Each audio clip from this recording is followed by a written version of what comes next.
Punjabi radio USA पेश करता है अज दा दिन सिख इतिहास विच।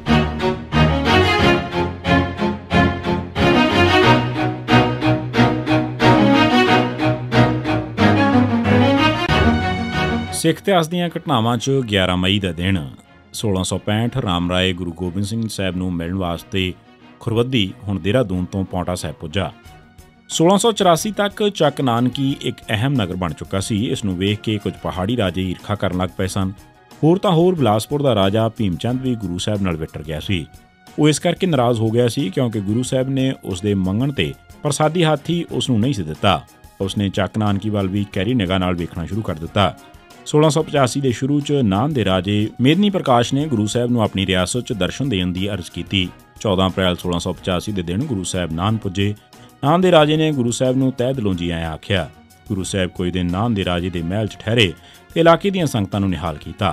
इस दौरान राजे ने गुरु साहब नूं अर्ज की कि उसकी रियासत च निवास रखण। गुरु साहब ने उसके जज्बातां नूं वेखदिआं रियासत का दौरा किया ते दरिया जमुना के कंढे मौजूदा पौंटा साहब वाली जगह ते एक नवां नगर वसाउण का फैसला किया।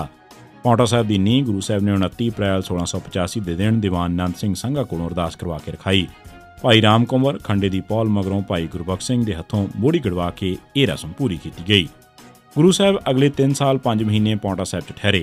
इत्थे 11 मई 1685 के दिन राम राय जिसनों गुरु हर राय साहब जी ने गुरगद्दी तो मौकूफ कर दिता सी, गुरु साहब नूं मिलण आया। उसने गुरु साहब जी तो अपनी भुल बख्शाई ते मुड़ सिੱਖੀ परिवार में शामिल हो गया। 1981 अकाली दल ने सिख एक कौम हन का मता पास किया। मार्च 1981 च चीफ खालसा दीवान ने सालाना सिख एजुकेशनल कानफ्रेंस चंडीगढ़ च करवाई, जिसते 15 मार्च 1981 के सैशन च बहुत सारे सिख नौजवान ते विद्वान हाजिर सन। इस कानफ्रेंस च अचानक ही अजिहा माहौल बन गया जिस मौके हाजिर विद्वानां ते नौजवानों ने सिख एक वक्री कौम हन ते सिखां नूं UNO च एसोसीएट मैंबरशिप दित्ती जावे दा मता पा के जोर पा के इसनूं पास करवा लिया। चीफ खालसा दीवान ने अपने एक मैंबर ते सरकार दे टोडी उज्जवल सिंह वालों इस नुकते ते प्रोटेस्ट करन अते इस्तीफा देण दे डर करके 15 मार्च 1981 नूं पास कीता यह मता लै लिया। होर तां होर जदों 4 जुलाई 1955 के दिन पुलिस दरबार साहिब कंपलैक्स च दाखल हुई ते चीफ खालसा दीवान ने इस ते रोस जाहिर कीता सी, उदों भी इस रोस विरुद्ध उज्जवल सिंह ने इस्तीफा दे दिता सी, यानी वो दरबार साहिब उत्ते होए हमले नूं जायज़ मंनदा सी। वो हर सिख मुफाद दे नुकते ते पंथ दे विरोधियों का साथ दे के पंथ दुश्मनां तो जाती फायदा लै रहा सी। सिख एक कौम हन का मता सिख एजुकेशनल कानफ्रेंस ने पास किया सी ते चीफ खालसा दीवान वालों इसनूं वापस नहीं सी लिया जा सकता। इस करके मते तो अलहदगी चीफ खालसा दीवान की हो सकती सी, ना कि सिख एजुकेशनल कानफ्रेंस की।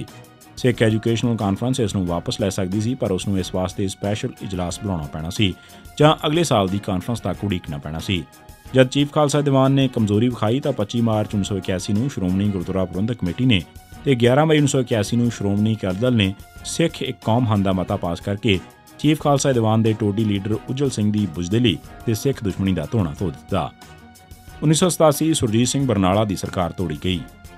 राजीव गांधी ने 11 मई 1987 के दिन सुरजीत सिंह बरनाला की सरकार भी तोड़ दी ते पंजाब च राष्ट्रपति राज लागू कर दिता। वजारा टुटन तो अगले ही दिन पुलिस ने बरनाला के साबक वजीर प्रेम सिंह चंदूमाजरा नूं गिरफ्तार कर लिया। 11 मई 1987 के दिन जरनैल सिंह हलवारा पुत्र बंता सिंह जिसने हरचंद सिंह लौंगोवाल नूं कतल किया सी, संगरूर नेड़े बस्ती हरीपुर च भुपिंदर सिंह के घर च मौजूद सी। उसदे नाल गुरपाल सिंह पुत्र जगजीत सिंह वासी भुचो मंडी भी सी।